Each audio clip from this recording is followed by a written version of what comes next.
Yo, this your boy Pomo, aka Bruce Lee Spiritual. Yo, I'm under the Joker's Act, that's all. Y'all gotta bear with me, relax. And like I said, we're gonna talk about Joseph, and I'm gonna do a series of the Joseph story, you know what I'm saying?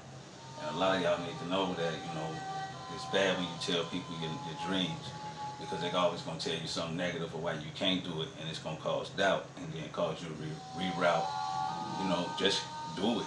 And then when it comes to manifestation, you're gonna see why you shouldn't have told them anyway.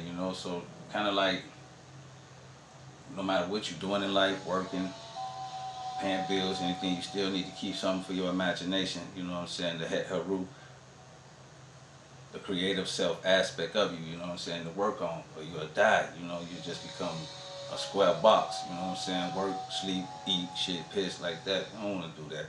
But I'm finna get down from all three: the Metal Netu, the Bible, and the Quran under the Joseph Act. And I'm gonna run straight through the Bible real quick.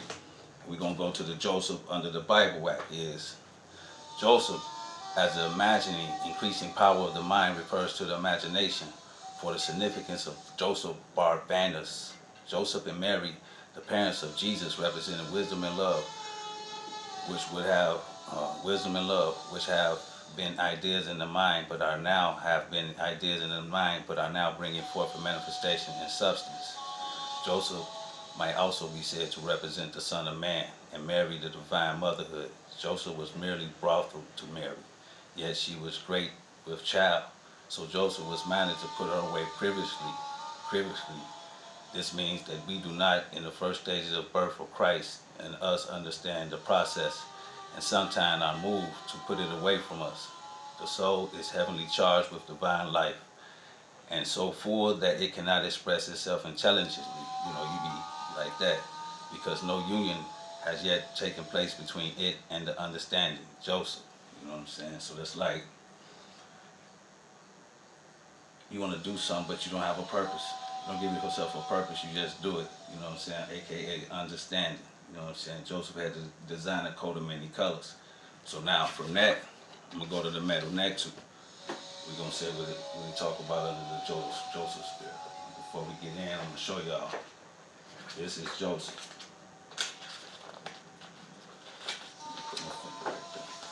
That's Joseph. It's Het Heru. That's the Joseph faculty. It's a woman, actually. Creativity, imagination. Okay, I'm gonna come up out of that. Now, the influence from the Het Heru faculty, it is the source of the image we entertain, showing how we should react or feel in a given situation, how we desire events to go, and so on. Because there is no guidance from the higher faculty, the Sahu man does not know that these images are just not depicted of desired outcomes. They act as funnels that direct and depict. They act as funnels that direct the flow of the forces of nature to the accomplishment of these events, as well as the means of conditioning our spirit to behave as visualized. Without knowing, the Sahu man, the lower self, the baby, will sometimes program her or his spirit for success as much as for failure by entertaining at one time positive visualizations and then at another negative visualizations. It's worse, okay, negative ones. Its worst manifestation is to be seen in the misunderstanding and misuse of art, which is a highly formalized system of manipulating people's imagination for programming purposes under the Het Heru. And then now we're going to start under the Holy Quran, reading the story of Joseph himself. Check that book a little bit right there. I don't like that. You see what I'm saying? Bing.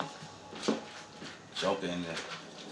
Joking them. You know what I'm saying? I'm raising above the fifth spirit. I'm trying to become something that I'm not knowing what I'm trying to become. You know what I'm saying? I'm just being.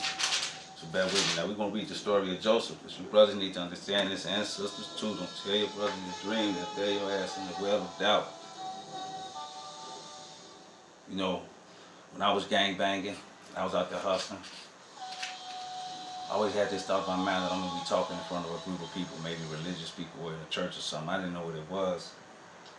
But I held on to that dream in the midst of popping niggas popping me, selling dopes and all that type of shit. I was in the middle of darkness, and I used to tell some of my brothers they my dream, and they said, "Nigga, you crazy. Nigga, you gotta get your ass out of here like that, like you build." You like, "No, no, don't you know the shadow government? You know what I'm saying? Chemtrails." They're like, "Yeah, like that." You like, "Damn," you know. So, but you kept going. But to make a long story short, I was speaking at this church, and for Father's Day, I did the story of Joseph and how he had the coat of many colors, and that even though he told his brother his dream and they threw him in the well of darkness, which is doubt, he held on to that dream and he came back a God King. And I said in that, if they didn't know that, while I was out there gangbanging when I was under the Sahu Act, the Lord self, I had a thought of this vision. And as I'm speaking today, this is the vision. I held on to that vision, and here I am speaking before a church. Joseph held on to his dream. You know what I'm saying? Coat of many colors, designer coat, you know. Alright, let me see. The story is similar, but not identical. We ain't gonna go there. We ain't gonna go there. We're gonna start right in. The king had a vision, which Joseph, through the cupbearer, heir, pimp, you know what I'm saying? Pimp by blood, not relation, 13 Zodiac, officials. His resistance brought him disgrace and imprisonment, but he taught the truth even in prison and was known for his kindness. One of his fellow prisoners, to whom he had interpreted a dream, was released and received a favor unto the king cupbearer. The king had a vision, and Joseph, though the cupbearer, got an opportunity to explain the dream's king. Joseph insisted that all of the sandals that had been raised about him, or scandals that had been raised about him, sandals that had raised about him, should be publicly cleared. He was received unto favor and was appointed wizard by the king. His half-brothers, driven by phantom, came to Egypt and were treated kindly by Joseph without them knowing his identity. He asked them to bring him his full, okay, let me slow down.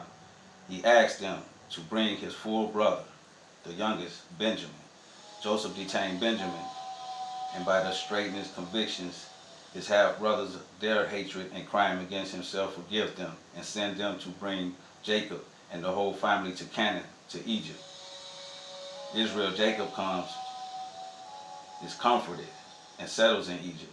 And the name of Allah is glorified, and the truth of Allah endures forever, and Allah's purpose is fully revealed in the hereafter.